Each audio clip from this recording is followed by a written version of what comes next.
So another run that I saw you did that I wanted to bring up was the Antarctica 100-mile world record. Yeah. What happened there? How'd you beat the record? You had to train to be able to make a world record, right? Yes and no. I did a 300 miler in July. So that Antarctica world record was in November. I seriously injured myself in July, compressed disc, scoliosis, bucked up my hips, and just like destroyed my body doing this 300 miler. So I had to take off essentially like after that until I started training for the run in the end of September was when I started to run again. So I had about a month. So when you're that injured, what makes you go back to running? Why is there? Why it's you learn. I do really hard things specifically for the mental benefits in regards to being able to endure more, and also that it makes everything else easier. And you learn a lot about yourself. You don't really know about yourself. You don't know like what you're made of until like you put yourself in the shit. Like some people like to say, from a workout perspective, like, oh, I'd be able to do this or that, or like, yeah, I'd be able to fight in a war. It's like, if you ever like carry like a, 20-pound gun with like a bunch of weight on your back for like 12 hours on a rock and like had to fight someone, like that's hard. Or from like a normal perspective, like talking about cheating, like people being unfaithful. Everyone says they'll be faithful to their girlfriend, but if your girlfriend's a 5 and there's a 12 hitting on you, people break pretty quickly. So you don't really know who you are until you're in that scenario. And I felt the more that I'm able to put myself in that scenario, the more I grow. So I mean, I just completely agree with that mindset. And I think what's also valuable in that is that I think people get mixed up where they think like your mental and your physical are disconnected. Whereas like when you push yourself physically, it helps you mentally, I would say even more than physically, which I don't think a lot of people necessarily relate. And it's like what you're saying with the running, and I know you did a fast, which I want to get into, but like I had a situation 2 years ago where I did a 16-week diet where I ate the same thing every day for 16 weeks. Dude, that's savage. I went from 206 to 177. What did you eat? So Wait, 206 to 177? yeah, I actually still do it now when I'm cutting in like the spring and summer, but I don't do it as strict. Like I did not cheat at all. But so my breakfast was 2 egg whites, 2 whole eggs, 3 chicken sausage. Lunch was salad with tuna or chicken. Dinner was white rice, veggies, and salmon. And then I had Chobani Flips and a diet soda for dessert every single day for 16 weeks. And I found, okay, here's any diet advice for people. You got to find what works for you. Yeah. So like that's food that I like, and I found like Okay, I could cool. look forward to the meals, and like especially dinner. I love the dinner with a little teriyaki sauce. It was great. Okay.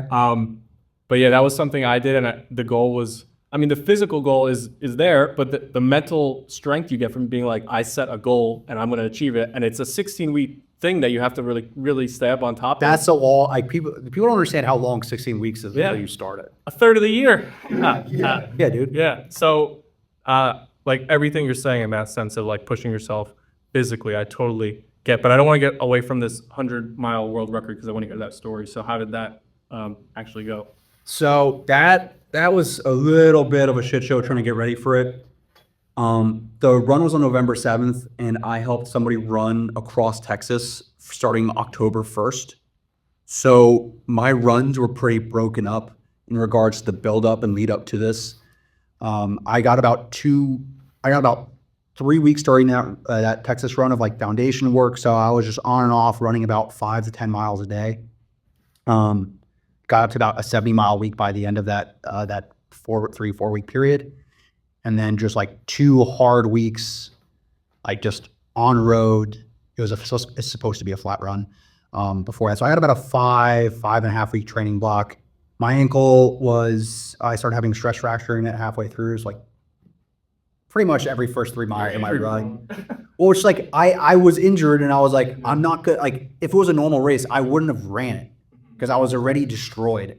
But I was like, all right, what am I going to get to go to Antarctica? Also, like we had sponsors for it, so free. That's never happening again. Yeah. So I wound up just pushing through that. Did pretty well. I essentially did a lot of practice runs for it of like exactly what I was going to do, which was run 0.9, walk 0.1 until I couldn't do that anymore, then run 0.85, walk 0.15. And I do that on my training runs, also with the same nutrition and everything that I would have in my pack during the run, just to prepare for it. I try to tell people always do what's going to happen on game day during practice, and it goes down really well. And showed up to Africa about 3-4 days beforehand, got briefed on what was going to go down, got out to Antarctica. Surreal experience. It's essentially, it's like, imagine Texas, but everything's just white, and it's like just as rugged terrain, just like all ice. It's not even snow, just like all ice and rock. There's mountains that are like 4,000 or 5,000 feet high, like in the distance, that are insane. The run went well. It was kind of a blur. It got down to like -50 with the wind chill. That was preposterously painful. Like, there was a hill on the backside of the course, like a very slight hill. It was supposed to be flat. The course, we wound up doing about 7,000 feet of climbing throughout it. Up just like this slight uphill, just like into a headwind, where like your face felt like it was getting stabbed. And I would wear like a balaclava, or like, I guess, like a little like neck warmer on my face. Like, I would go from the aid station like out of the tent, and like within about 3 to 4 seconds, it'd be frozen completely. Like, if you don't know anything else, like I can go on about that race forever. I wrote down a few stats about it. 13,823 calories burned, 23 hours, 22 minutes, 57 seconds, 12,000 milligrams of sodium. Yeah. What was the hardest aspect of that race? And the sodium is the only number that I see, and I'm like, I had no idea how much that actually is. Can you put that into perspective at all? I can. So that's what the hardest part about that race was? Yeah. Temperature? Yes and no. I think the hardest part for me personally, it's not even the temperature. It was the overall dread, like over and over again of like, there's a 2.4 mile loop, and we would stop every 2 laps to go into the aid station, which was a nice warm tent. Dude, when it was like nighttime, it was like sunset for about 5 hours, and the sun was underneath the mountain. Dude, it was horrific. It's actually just like gray, like New Jersey gray, like a little bit of a sunset in the background, 50-mile-an-hour winds, and like nothing. Like, it felt like it was never ending. It's the exact same course. Everything is white. There's no changing. Horrible. Dude, when you like would walk, like I would run outside, like the balaclava would freeze immediately, and it would slightly go down. So like my nose would just like essentially just start like bleeding in pain. So that was pretty rough. It sounds it. That I guess was probably the worst part. Just like the consistent compounding of those conditions over and over and over again. Also, I didn't take a dump until like about hour 20. And I'd been farting the whole time. And I don't know if this is going to be pretty gross, but like essentially, like when you fart like that, like shit particles get on your ass and like makes the worst chafe ever, and wiping after 20 hours of that. Iceable. No, it wasn't even, dude, it was like somebody got a blowtorch to sandpaper, and then like you fucking stop shitting, and like your ass just seals shut from the blood, and like taking another shit afterwards. Like you're literally like ripping. Yeah. Oh my God. Horrible. So that's probably another worst part. Yeah, and you mentioned like the tents. Are there like people setting that up for you that are doing the race, or how? Yeah, so at this specific part of Antarctica, it was a Russian base, and they had like containers, right, where we would where we had beds, which we didn't really sleep much at all. Everyone else did, but we did not.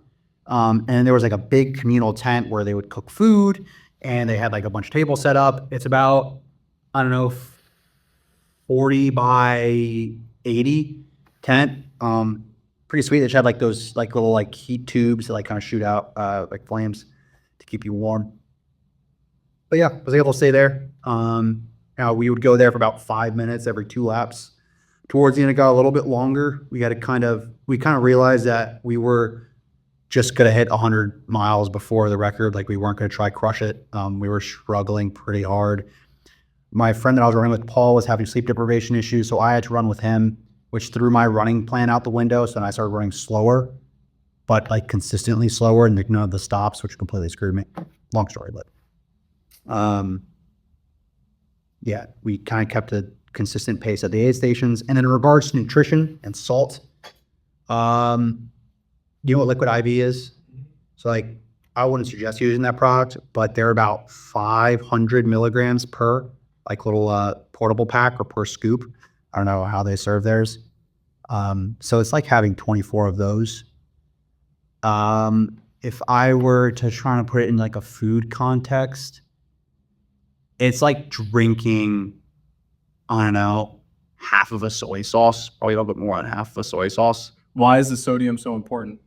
Well, sodium is important. Like your full electrolyte profile is important. Sodium is just like a good gauge to go off of. Essentially, sodium helps your body transport fluids that are going through it, so your body's able to absorb those fluids. Also, for your kidneys to be able to operate. If you're not having enough electrolytes, you're not going to get enough fuel to your muscles, and your muscles are going to start breaking down. And if your muscles start breaking down, I don't know why I'm going this far into it, but they'll start attaching to the ends of your kidneys, which is also known as rhabdomyolysis, and you start getting kidney failure. Been there, done that. You piss blood. It sucks.